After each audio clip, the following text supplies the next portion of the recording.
Okay, Dr. Gallagher, do you want to resume?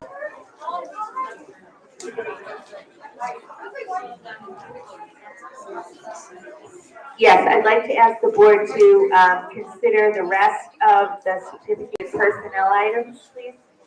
Okay, motion? Second? Second. Any discussion? Okay, Mrs. Conway? Yes. Mrs. Verona? Yes. Mr. Pinto? Yes. Dr. Ryan? And I vote yes. I'd ask the board to consider item 2, non-certificated personnel. Okay, motion? Motion. Second? Second. Any discussion? Mrs. Conway? Yes. Mrs. Verona? Yes. Mr. Pinto? Yes. Dr. Ryan? And I vote yes. I'd ask the board to consider items 3 through 7. Okay, motion? Motion. Second? Second. Any discussion? I had a couple questions. Okay. On number 5, that's the tennis court. Is that, you know, is that within our budget? Yeah, I so don't that's, see an amount in. yeah, it should be under Oh, the yeah, there it first is, result, 191, is that within, what was our budget for that? 191. If that's the quote that we used in our plan, yeah. Okay, great. Okay, great. And then, my other question is, with respect to the use of schools,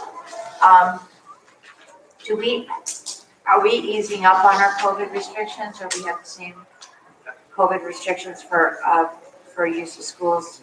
So I wouldn't say, well, let me put this in context. We have discussed with our administrative team and then with the board tonight, the idea that staying within the guidance, we do have some leeway in terms of students participating in outdoor sports and recreation. The guidance does say that in those cases, students can lower their masks if they're running around, if if they can't tolerate it, if it becomes uncomfortable. So we are going to work with our elementary schools to say that for the next few weeks in the hot weather, if students are outside at recess or in phys ed and they're running around and playing, they will be able to lower their masks. Thank you. Any other discussion? I have a question. It's about number 4, number 4, the Barry Tech Satellite Medical Assisting Program. Who will be observing the class from our district? Dr. Romanelli and I, and then the BOCES supervisors as well. Okay, Yeah, it doesn't fit into any of our existing department structures, so we'll supervise it in our own. and do we know our numbers yet for this program? I think we have 7 from our district, but there'll be some other district students who attend as well. Do we know that number yet or no? I don't know that number. And I don't think that, actually, I think that may still be ongoing in terms of placement. They'll probably finalize that by the end of the school year. Okay, so by the end of June. Okay, thank you. Okay, any other discussion? Mrs. Conway? Yes. Mrs. Verona? Yes. Mr. Pinto? Yes. Dr. Ryan? And I vote yes. And Mr. Lilly, I'm sorry, I probably should have asked you this earlier, but we have 2 residency appeals that the board heard in the executive session. For student A, the board is going to deny the appeal, and for student B, they will uphold the appeal. I don't have a resolution text on that. Is what I just said enough? Well, if you want, I'll draft it. Okay, that'd be great. Do you want me to go back to that then? Yes, please. Okay, so let's just skip number 7 for now. I'd like to ask the board to consider 8. You mean, okay, 8. Items 9 and 10. motion? Motion. Second? Second. Any discussion? Okay, Mrs. Conway? Yes. Mrs. Verona? Yes. Mr. Pinto? Yes. Dr. Ryan? Yes. And I vote yes. I think Joe needs a few more minutes, so Oh, maybe we can do new and old and then Okay. circle back to that. All right, we'll move on to Board of Ed, new and old business. Can I touch on something real quick? I know that we briefly touched on masks on the outside, but I missed part of it. It's okay, Maureen. No, I was asking about the use of schools, yes. You're talking about when our students are. I'm in sorry, I schools. misunderstood your question. No, it's fine. So I just want to know how, obviously the restrictions are lessening. Trying to make sure if it's less or fewer. The restrictions are lessening, and we really, the warm weather's here, and our kids being outside, just so we reiterated, can we have our kids, because I think we should have our kids outside without their masks on. Yes, that's what we just said. So we're that gonna- we, Okay, you know, since our outside activities are, you know, students moving around and generally not for long periods of time, if they're outside in a class, they're socially distant. You know, we believe that it's consistent with the guidance outside for them to lower their masks in the hot weather. can we also do a little advocacy, either with the state or with the county, just to show that while we want to maintain proper protective equipment, that we can see if they can relax some of the restrictions with inside, like they're doing in other buildings? You can, thank you. Yes. I can tell you that I already reached out to Senator Kaminsky about this. Yeah, but you know, look, it's a balancing act. You know, I spoke to our district physician today. He supports the outside piece, but he was cautious about inside because students remain unvaccinated. But certainly we can advocate. If we could just make our voice be known that we want to be active stakeholders in that. And how are we going to let our parents know? Maybe We'll send send something out to send a letter out? Yeah. Great, you. I thank you. wanted to discuss it with the board first. I appreciate that. Okay, any other new or old business? Yes. I wish the tenure teachers were here to hear about this greenhouse. Well, the greenhouse really started because Mr. Romanelli was principal at the middle school at the time, and he wanted to find ways to make student science and STEAM more engaging for his students. So it really was your idea, Mr. Romanelli. And I applaud you for it.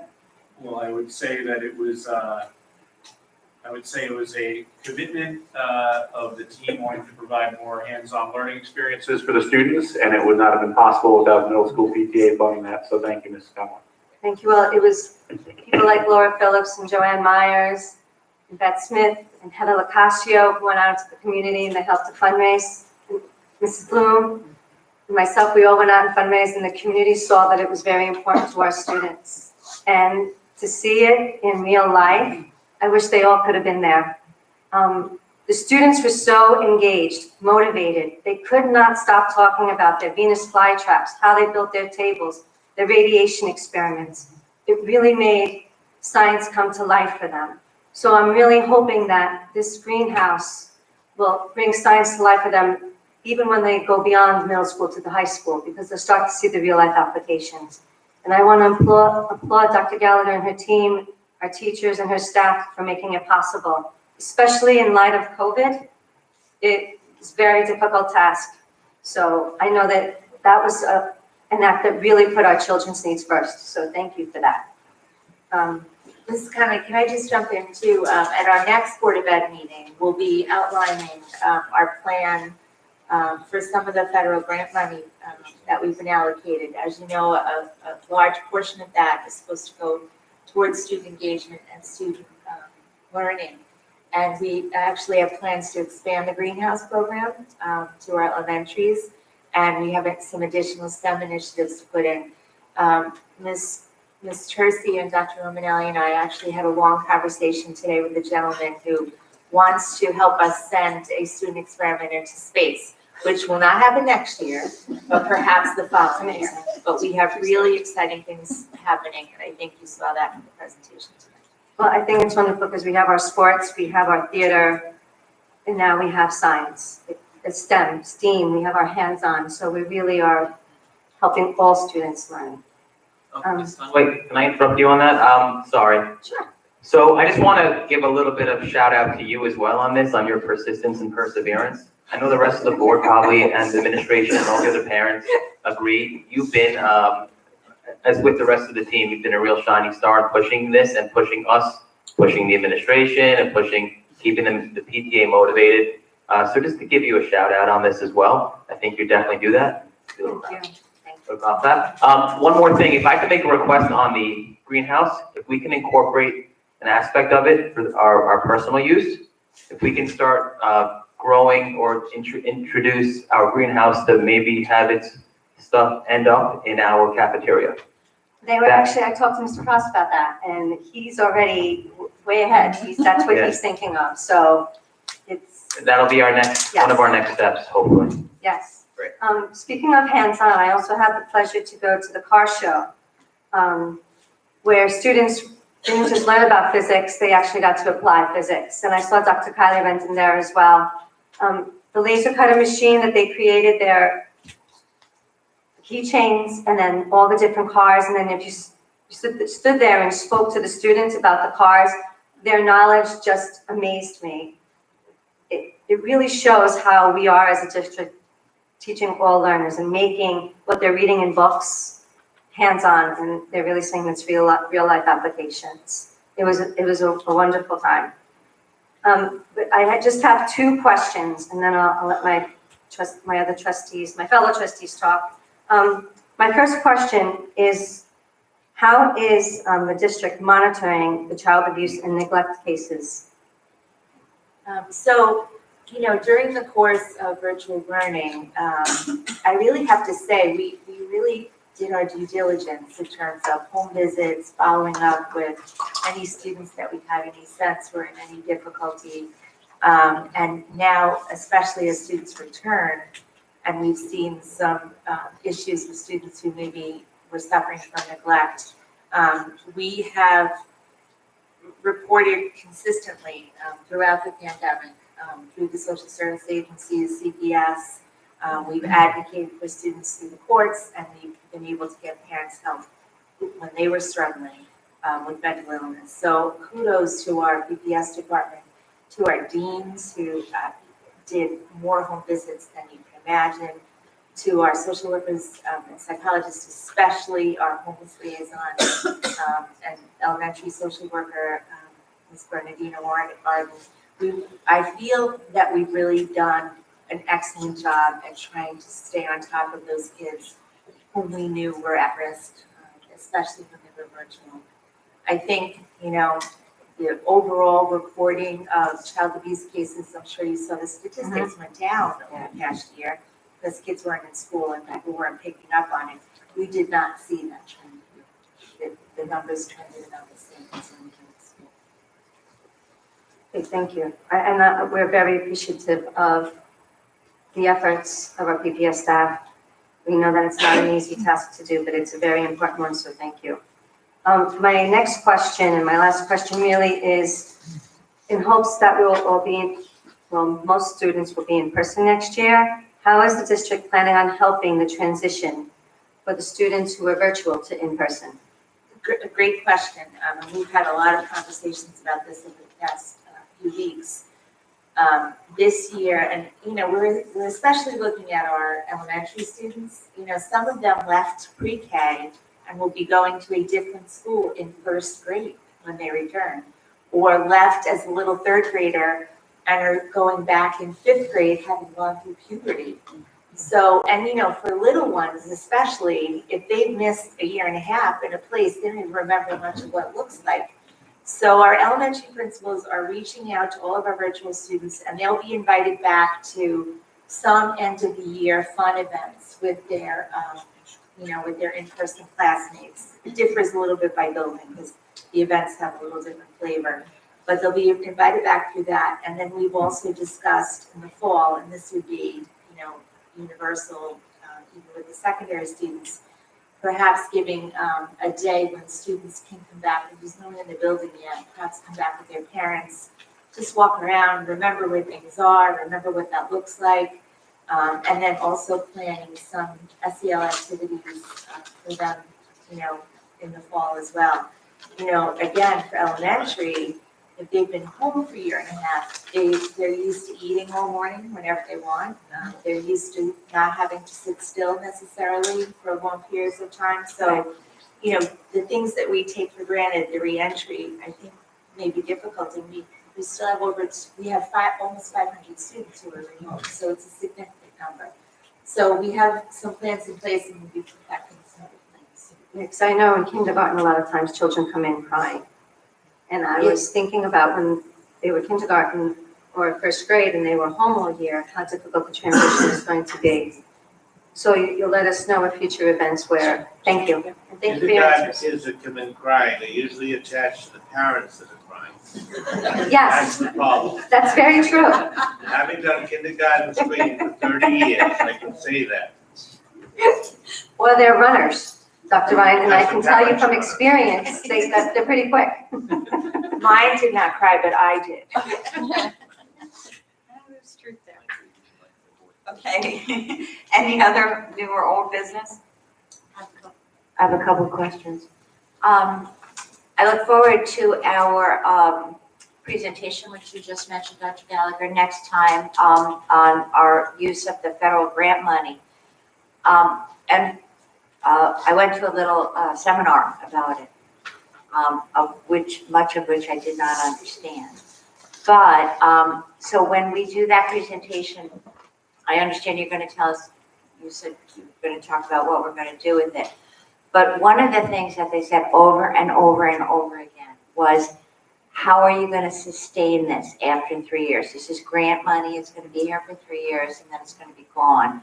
So could you just address that in that presentation? For How sure, we're going to For sustain sure. it? And again, in some cases, the answer may be we won't. Some of them are not, there'll be one-time expenses or programs that we envision to just run for a couple of years. But there are a few things that we may want to sustain, and Oh, we have discussed that. Okay, because we all need to understand that this is grant money and that it's That's a right. 3-shot deal.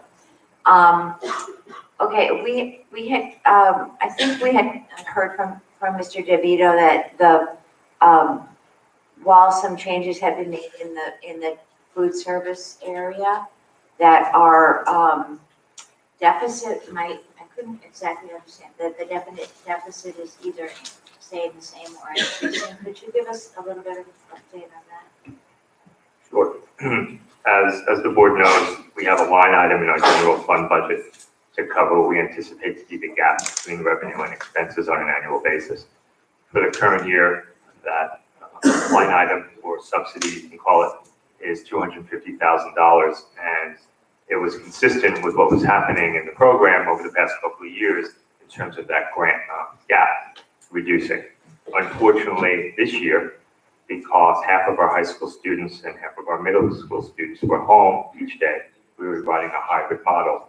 We were missing out on half of those students for participation. Some of our food costs did go down, but some of our other costs went up in terms of some of the packaging that we did for some of our to-go meals, some of the grab and go, the off-site meal distribution centers. And our staffing numbers were the same because we still needed to staff all of that. So with participation decreasing and our food costs and other costs staying pretty much the same, right now we're forecasting an additional approximately $100,000 of the gap. So we foresee that we will use the line item of $250,000, which is that subsidy plus $100,000. And what happens in that is that we'll just have to take any of our operating surplus at the end of this year to cover that loss, additional loss. Okay, thank you. I guess I was a little taken back, not because I didn't understand the issues surrounding food service, but what I remembered is in all of the years that I've been sitting out there or sitting up here, the only year that we ever had a surplus in food service, and we had a huge surplus, was the year of Sandy, because all of our meals were free. Now, all of our meals have been free for this entire year, part since March, I think, I guess last year, it goes on last year. So for all of this year, it's been free, and that didn't help. Unfortunately, it did not. I think 2 reasons. One is we still didn't have kids in school. So the fact that it was free, if typically we have 1,300 students in the high school, but now we only have half that amount. on a given day, even if it was free meal, you're not gonna have the kids at school to eat. And some kids took advantage of the off-site meal centers, but others just ate at home, you know. The other is that even with it being free, I think there were some concerns with eating and with COVID and things of that sort. And I think some of the kids maybe brought their own lunch if they weren't eating at school. But I think for the most part, it was the fact that we just had half the amount of kids.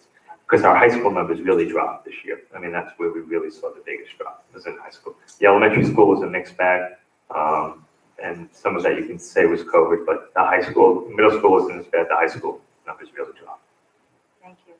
Okay, also, how are we doing? I understand that, we've been meeting with the county on the traffic reconfiguration plan.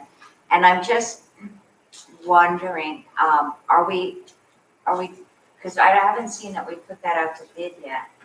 And so, and I'm wondering if it's gonna happen this summer, what our time frame is for that. So just to answer the last part first, we don't have to go out to bid because I think it was a couple of months ago, we put on the agenda a resolution to piggyback on a Town of Huntington contract, which is great. So we don't have to worry about that. And that's the Town of Huntington award that they have with Land Tech. Land Tech has done work for our district over the years. And I have been in touch with the chief operating officer there and said, can you please reserve a spot for us so that when we do get the approvals, we can just hit the ground running.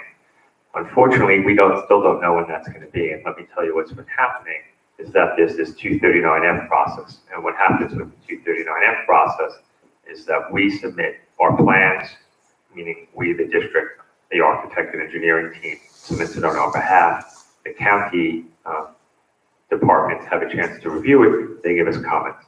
And we've been going through this iterative process over the past several months.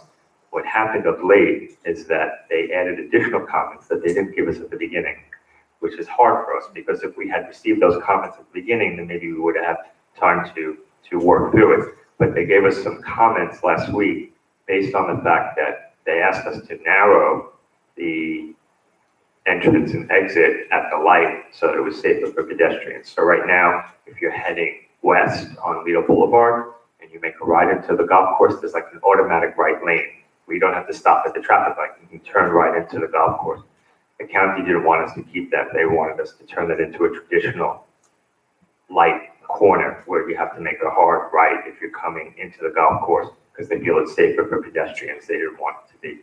So fine, we made that change. We narrowed it. Then they came back with a comment saying that, well, now we have to handle a drainage issue about what happens with stormwater and other types of drainage for the whole golf course. And we said, you know, you didn't say that before. You know, like, why is the fact that we now narrowed this driveway for greater pedestrian safety now having an impact on drainage for the whole golf course? And we didn't even have the plans for the golf course.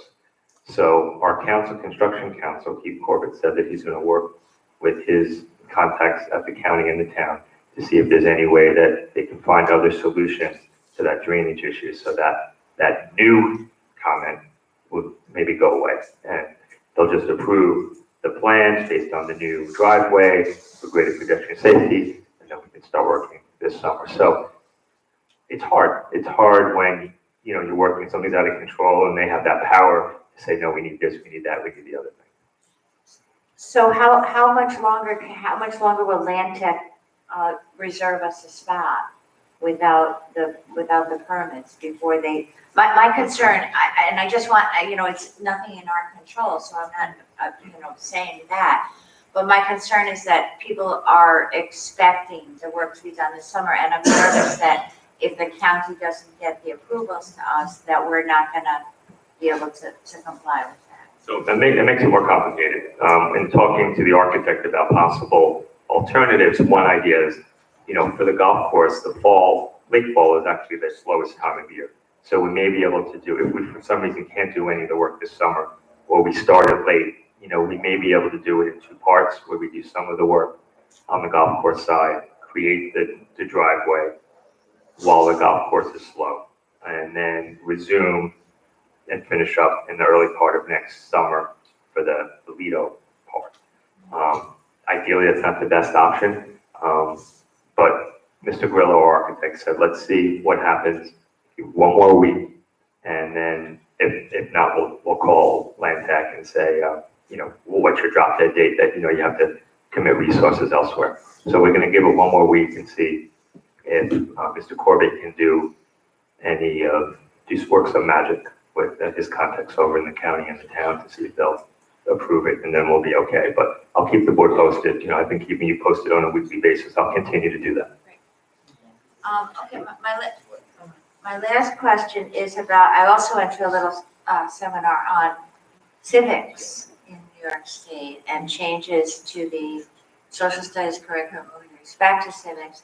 So I'm wondering, they were talking about a pilot program for the civics seal of literacy. And I'm wondering if we're lucky enough to, or maybe unlucky enough, I'm not sure yet. Are we part of that program, or how does one? Well, you had to apply, which we did. Mrs. Scudero completed that application and submitted it to the state. I am hearing that many districts did, so it's pretty competitive, and I think they're selecting 15? 50. 50. And they said that we should know by the end of May. Well, good luck. That's all I have. Okay, any other new or old business? All right. Do you want to circle Yes. back? I'm going to ask the board to consider what we'll call item 8A. Be it resolved, the Board of Education denies the student residency appeal for the student named in confidential attachment A. Motion. Second? Okay, we do that as amended. There's two separate motions, A and B. Okay, so we do it, right, yeah. Any discussion?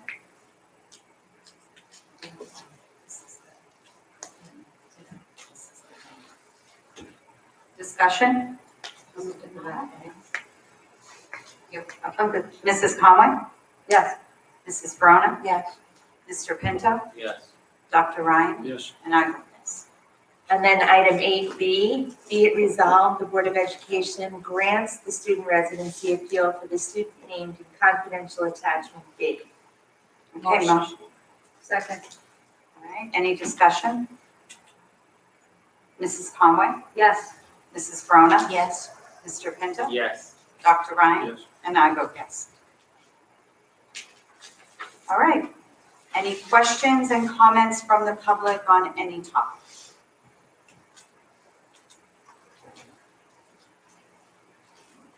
Okay, hearing none. We'll move on to announcements. Long Beach Classroom Teachers Association. Good evening, ladies and gentlemen of the board. I'd like to start off by saying thank you to the community for passing and supporting the school budget. I'd also like to congratulate Sam Pinto on his re-election as school board trustee, and welcome a newly elected trustee, Alexis Pace. Dr. Ryan, I'd like to thank you this evening for expressing the importance of what tenure means to our teachers. I can still remember just a couple of years ago when former trustee Pat Gallagher delivered a very similar expectation for teachers, and it certainly is an amazing responsibility that you have as a board to appoint tenure, but also for the responsibility that teachers then take on with that appointment. So thank you again for expressing what tenure means, and I'd like to congratulate the members who received tenure this evening. Thank you. Great, thank you. Okay, I don't see, but in administrative supervisory and PPS group, LPSC. Keith here. Oh, hi. First thing, on behalf of the week, thank you for the hard work in the school budget, passing of the budget. Also, congratulations to Mr. Pinto on his case, and congratulations to all the teachers for submitting. Thank you. Okay, Group C. All right, Parent Teacher Association. With that, I'll make a motion to adjourn. Second. All in favor? Aye. Have a good night, everyone. Thank you. Lori, what are you doing with all those?